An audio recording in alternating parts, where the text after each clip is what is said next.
Emmanuel Macron savait que Johnny Hallyday ne voulait pas d'eux. Emmanuel Macron est l'un des premiers à apprendre le décès de Johnny Hallyday. Prévenu en pleine nuit par la compagne du rocker, Laetitia, le chef de l'État sait alors que les jours qui vont suivre seront chargés en émotions. Le jeune président de la République n'était pas né que Johnny Hallyday était déjà une star absolue dans l'Hexagone. Le nouveau locataire de l'Élysée est donc conscient que des obsèques nationales vont avoir lieu sous une forme ou sous une autre.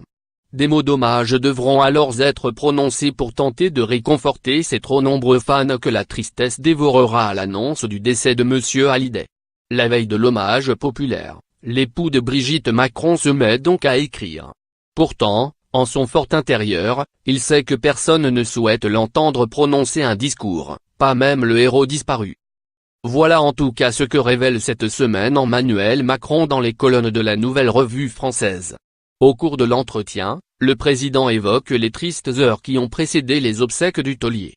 Johnny Hallyday, je le connaissais et je connais des admirateurs, assure Emmanuel Macron. Je savais qu'il ne voulait pas d'un discours. J'ai passé une nuit à l'écrire en sachant parfaitement que ce discours ne servirait à rien.